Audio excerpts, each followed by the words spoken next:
jeans came in, and then skinny jeans that finished at your ankle came in, and then that became skinny jeans that had rips on the knees. Then super ripped jeans came in. Now, in the last couple of years, what came back in fashion is something called boyfriend jeans. Now, boyfriend jeans were baggy jeans for women. Okay, so they were really loose jeans that they'd wear like on their belly or slightly low waist, and they'd almost wear they were called boyfriend jeans. Is that when you either if you're living with your boyfriend out of laziness, you just wear their jeans, so they're oversized for you, or when you break up with your boyfriend, you still have those jeans with you, so you wear them because you have them for memory's sake or whatever. So basically, they were called boyfriend jeans because they were not the size of that lady, but they were much bigger than her, which sort of is synonymous with baggy jeans. So that means baggy jeans came back into fashion, but this time more evolved, more refined, and for the opposite gender. At that time, they were for men. Now they've come for women.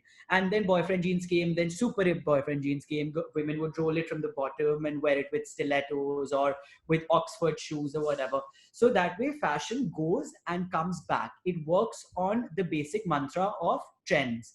What is in trend right now? I'm going to cut it short the next bit. There are three types of designers who basically work under this purview of fashion. One are designers who basically work on the ethos of when they start off. Let's suppose I started my designer label in 1990. At that time, whatever I started with, my basic design aesthetic will remain the same.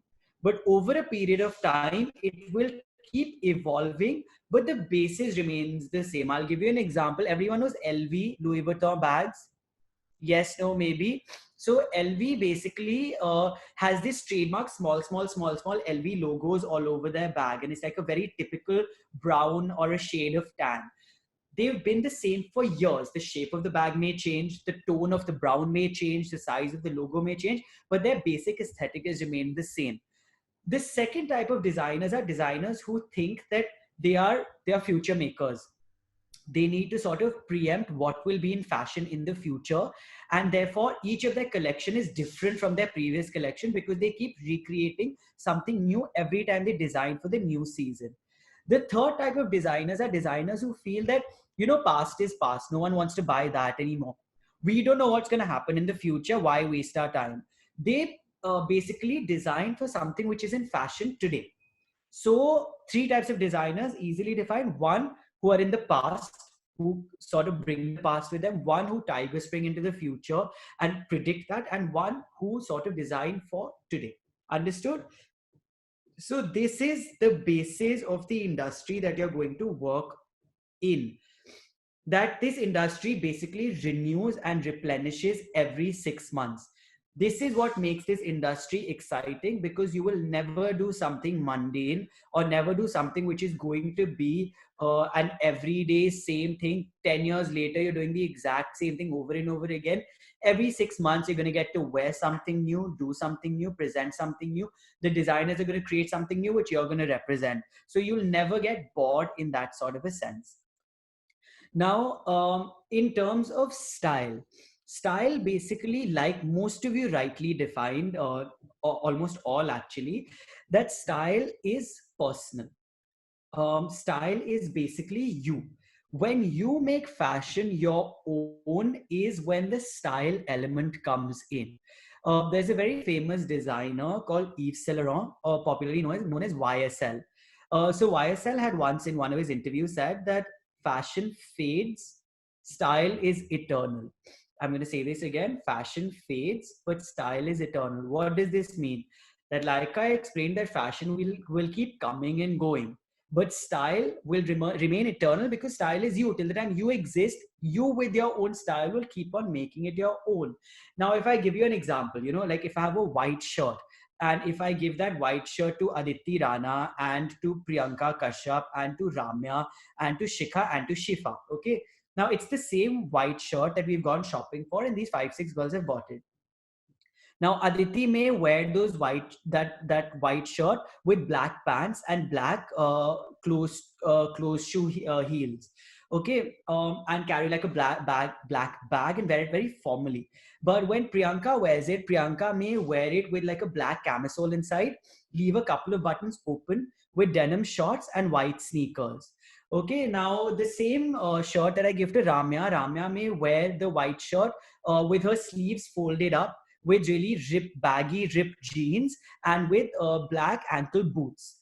And if I give it to Shifa, Shifa will be like, Bharat, I want a larger size. She'll buy that same shirt in XL, only wear that shirt till her mid thigh, and wear a belt under her bust. So it's the same white shirt. We've established that that white shirt is in trend. The designers have predicted that for the next 6 months, the white shirt is going to be something that's going to work. But these 5, 6 girls have added their own style element and worn it like that and made it their own. Now, what will happen is, let's suppose Quincy is very skinny, okay, and she wants to wear it just how someone's worn it with, like how Ramya wore it with super baggy jeans, because the model wore it with super baggy jeans. Now, when the model in the fashion show wore it, it suits Ramya's body type, therefore she's worn it. Now, when Quincy wears it, she will float in those jeans, because then what ends up happening is you become a fashion victim. It does not mean you've not understood fashion. You've understood fashion. You follow trends. You've also applied it for yourself. But that execution has gone wrong because not all fashion trends are meant to be followed by you. That fashion trend is out there for you to observe and see and gauge whether you want to follow it or not. Only when you realize, okay, this is an interesting style, I like the current trend, but I don't think it's for me, so I'm going to stick with what I've been wearing. Okay, I like the idea of a white shirt, but I don't think I can wear it with the jeans how that model wore it. I'm going to make it my own. So up until now, maybe I've been wearing printed peasant tops. So instead of printed tops, I'm going to wear a plain white shirt this season. So that's how you adapt it to yourself and not become a fashion victim where people are like, what the hell are you doing? And so many times, you see people are, they suddenly wear something and you've never seen them wear that before. And in your mind, you're like, why is she trying to be so fashionable? It doesn't suit her at all. Or, like, Deepika ne pehna to ye bhi karegi, sort of a thing. You have these thoughts in your mind immediately when you see that person. And these are people that you may not even know. You're in the market and you see someone who's dressed a particular way and you wonder, why are they dressed like that? Because they've followed fashion, but they've got the wrong perception of fashion. So that's why you have to make sure that you sort of figure what type of fashion works for you. That's what becomes style. That's why stylists exist in the market, because when celebrities and people are so busy with honing their craft and working on themselves in that direction, they don't get time to figure what they should wear, what is in fashion, what is not. And obviously they're in the public eye throughout, so they need to be well turned out always. So instead of blindly following something and becoming a fashion victim, the stylist helps curate looks by understanding the celebrity as well. Okay, so though I think it's also a very uh, to add to their entourage and to make it look exciting or whatever, a lot of them do that. It's not so hard, they can just sort of do it themselves. Also, because then clothes come free to them, instead of them actually buying most of them, they source them and return them. Okay, everyone's understood what fashion is, everyone's understood what style is, and everyone's clear on the difference between fashion and style. Yes, no? Any questions up until now? Anyone wants to ask a question?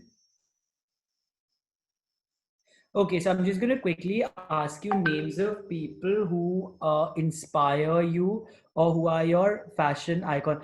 Uh, Priyanka, you're saying my voice is cracking. I think there's something wrong with your network, because I haven't got that from anyone else. So you'll have to check your network, Baba.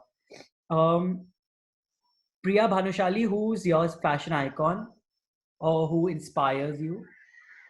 My fashion icon is Deepika Padukone. Actually, whatever Okay. she wears, she carried too well. So I like her Oh, fashion sense. cool. Ria, Ria Saini. Unmute yourself. Yes. My fashion icon is my mom, and Okay. she tells everything what is makeup and how to put it on your face, and she teaches me Okay. everything about fashion. Thank you. Nice. Aliana, Hello, sir. Nice to hi. meet you. Yeah, And sir, my inspiration